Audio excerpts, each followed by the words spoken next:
Мынакей улактарым, биз азыр жомок дүйнөсүнө саякатка баруунун алдында турабыз. Саякаттын алдында балдар, биз ушул жомок каармандары кимдер болгон?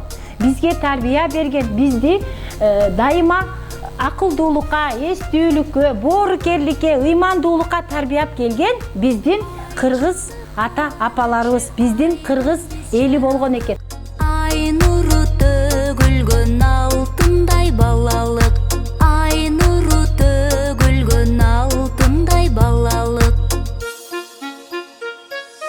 Күн чыкты карачы күндөн биз жаралдык, күн нуру төгүлгөн күмүштөй балалык, күн нуру төгүлгөн күмүштөй балалык.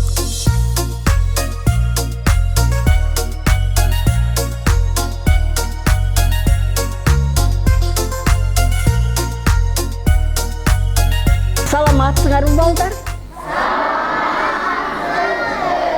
Азаматтар десе. Бүгүн силер менин жомогумду угабыз деп келдиңер да, туурабы? Азаматтар. Андемесе жомокто кызыктын баары болот го. Андыктан балдар жомоко кызыгууңду жоготпо. Кана жомоктор жыйындысы топтолгон менен сыйкырдуу сандыгым ачылгын. Бүгүнкү бизге керектүү жомок кана жандангын. Чыга кой, чыккын.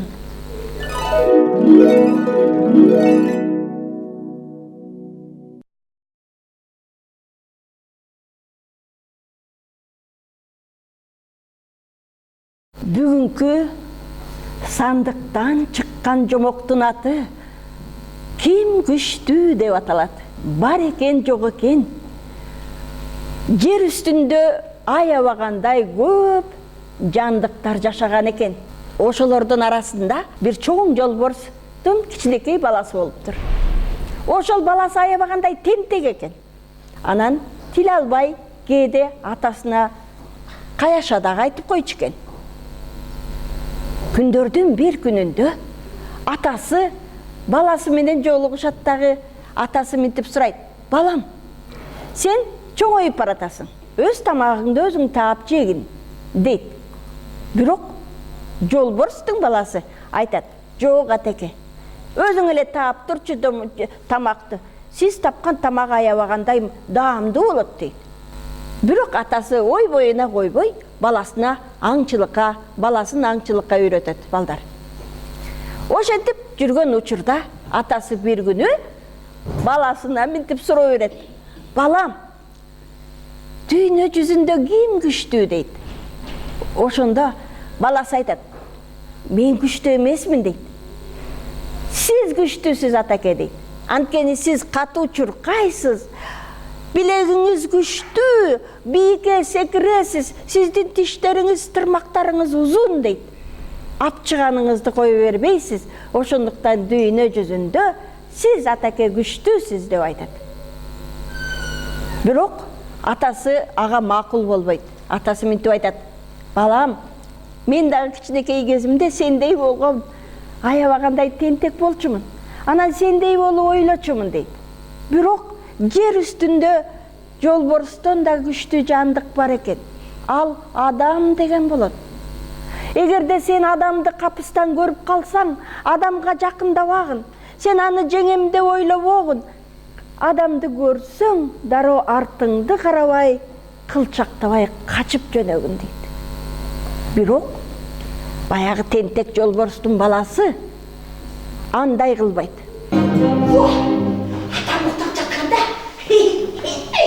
Мен үйден качып кеттим, суранбастан качып кеттим. Мен деген атам корккон адамды таап туруп, колуна сазайын катышым керек. Анан атама сүйрөп келем. Ким күчтүү экенин көрсөтөмүн. Адам күчтүүбү, же атакем күчтүүбү көрсөтөм. Кой, мен азыр адамды кечке чейин таап алып келем атама. Ошентип үйүнөн кетип калат суранбастан. Силер дагы суранбай туруп бир жака кетесиңерби? Анда аябай жакшы балдар турбайсыңарбы? Эч качан суранбастан кетпегиле. Анан эмне болду дебейсиңерби? Жолборстай кетип баратып, өйдө көч, ылдый көчкө жолугат. Аны адам деп ойлойт. Анан кийин андан соң кетип баратып, төөнүн ботосуна жолугат. Бото менен ойнойт, кубалашмай ойнойт. Андан кийин адамды сурайт. Төө дагы адамдын күчтүү экендигин айтат. Анан айтат, сенин дагы, менин дагы жүндөрүбүз, терилерибиз катуу. Адамдын дагы териси биздикинен катуу болсо керек дейт. Анын көздөрү тостойгон, куйругу узун, буттары балтайган болсо керек дейт. Десе төөнүн баласы айтат, жок, андай эмес, сен жаңылышасың дейт. Адамдын денеси жылаңач, аныкы тери дейт. Биздикиндей момундай жүндүү эмес дейт. Ал жуп-жука. Керек болсо адамдын колуна же денесине чиркөй конуп чагып алса, аябай тытынат дейт. Кантип дейт? Мына ушинтип эле тытынат дейт. Ошондо жолборстун баласы ойлойт. Атам мага калп айткан турбайбы дейт. Адам чиркейден корксо, түнү менен уктабаса, анан кантип адамдан күчтүү болуп, адам күчтүү болуп калсын дейт. Ентип ырылдап төөнүн баласын коркутат ботону. Бото аркасын карабай качат. Анан кыйынсынып жолборстун баласы жолдо келатат. Келатса, тиги топоздун баласына жолугуп калат. Эй, адам!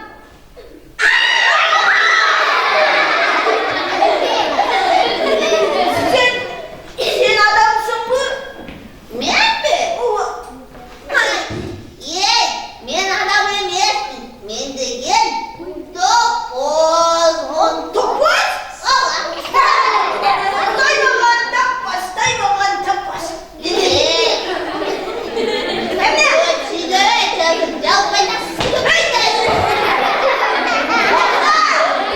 Hadi çalmaydasın, aldın mı?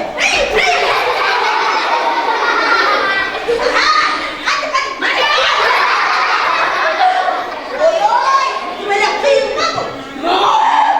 Aldın mı?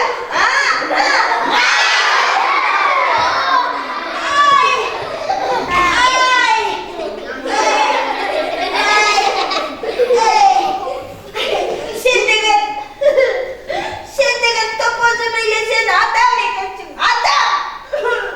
Abi, aytkan sözlük düşünmeytme. Men sana aytacağım, men adam emasmin.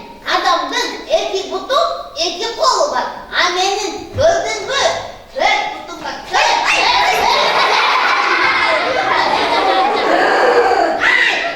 Kalpıcı, maktancı. Жолборстун баласы ошентип бир жерге кетсе бир үй турат. Короодо болсо бир адам сонун музыкалык аспабын ойноп, ырдап атыптыр.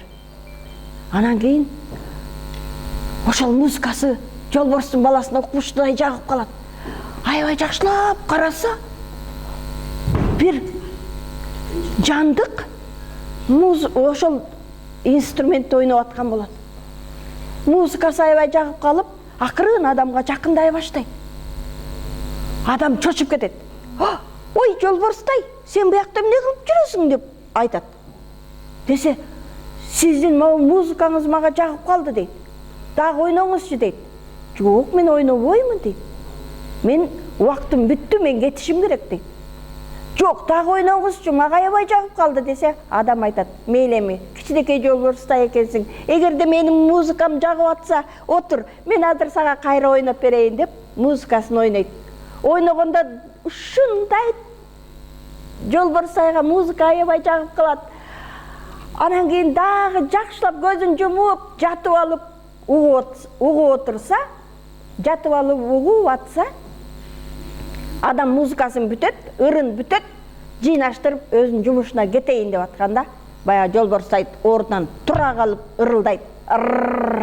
Ойно дагы музыканы, кетпегин эч жака, менин жанымдан эч жака чыкпайсың дейт. ошондо адамдын жини келип кетет. Жок, мен деген иштешим керек. Мен өзүмдүн ишим калып калды. Кечке эле саган ойноп, музыканы ойной бермек белем. Кечке эле сага ырдап бере бермек белем дейт. Десе айтат. Ойнойсуң дейт. Эки буттуу айван. Эгерде сен ойнобосоң, мен сени азыр тытмалап таштаймын дейт. Жолбарыстын баласы адамды. Ошондо адам ал деген акылдуу болот да, айлакер да адам дегенчи. Анан айтат, мен саган сен мени тытмалагандын алдында мен сага бир нерсе көрсөтүп коеюн. Мына бул менин үйүм дейт. Үйүн көрсөтөт. Кирип көрчү дейт. Кирип көрсөң, биринчи деп ошентет. Болуптур дейт. А бунун ичинде, үйдүн ичинде эт барбы дейт жолбарыстын баласы. Ой, эт аябагандай көп. Кир, курсагың аябай ачкан экен. Эттен жегин курсагыңды тойгузгун жолбарыстай деп алдайт адам. Ошондо баягы тентек, аябай менсинген, баягы түйүм эле кыйын болуп аткан жолбарыстын баласы адамдын үйүнө кирет. Ошол учурда адам аркасынан келип, эшикти тарс жаап коет. Анан сыртынан бекитип салат. Жолбарыстын баласы үйүндө калат.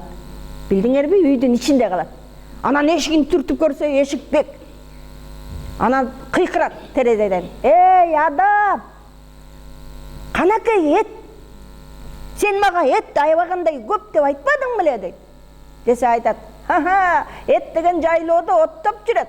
Ал этке жетиш үчүн дагы эмгек кылыш керек. Сендей тентектерге алдыгындай жерге камалып отурган жакшы. Кош, мен ишиме кеттим деп адам кетип калат. Көрдүңөрбү? Ошентип баягы адамдын үйүндө жолбарыстай камалып калат балдар. Кийин адам аябагандай аны дрессировка кылат, үйрөтөт.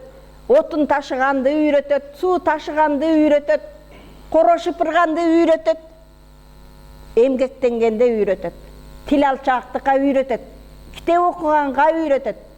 Ошондон кийин аябай акылдуу болуп калат жолбарыстай.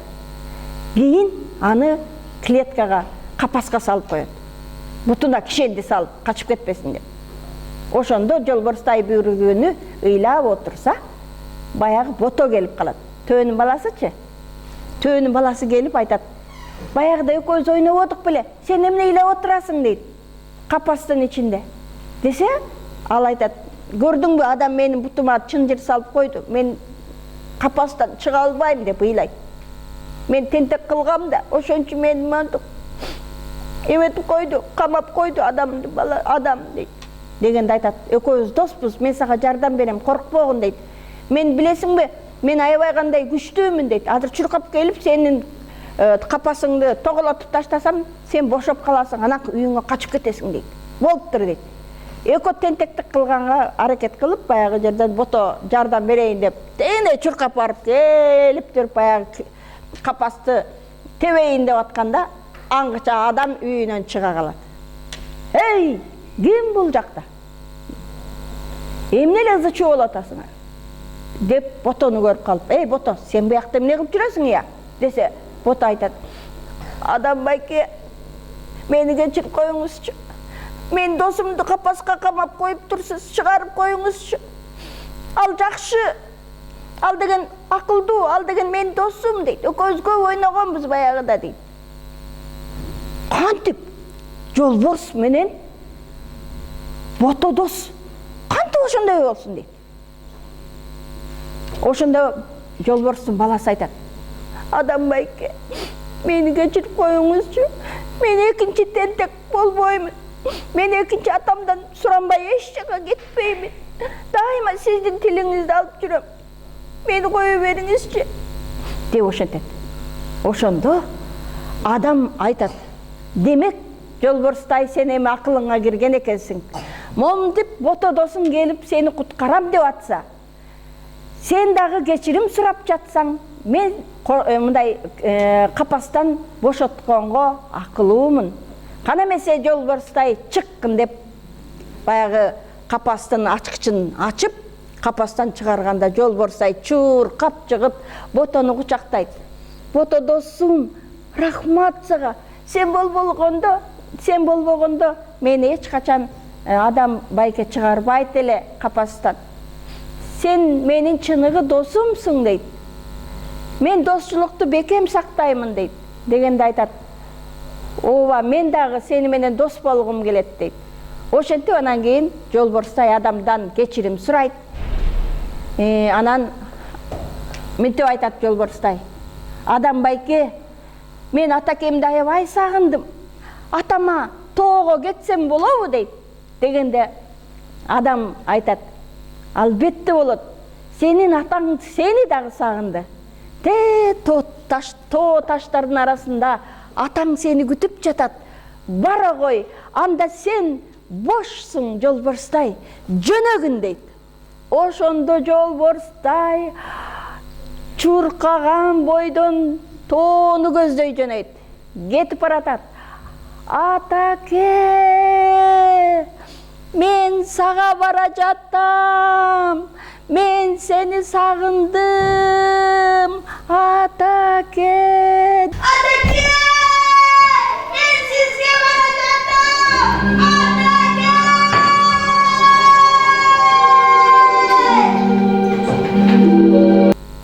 Мына ушул окуядан кийин балдар, жолборстор эч качан адамдар жашаган айылдарга келбей, алыстап, тоо таянып, тоо токойду аралап жашап калган экен балдар. Мына ушинтип биздин бүгүнкү жомогубуз соңуна чыгат. Андемесе балдар, сыйкырдуу сандыгыбызды жабалы, кийинки жомоктон дагы жолугушканга чейин сак саламатта калгыла. Кана, сандыгым жабылгын. Рахмат сага.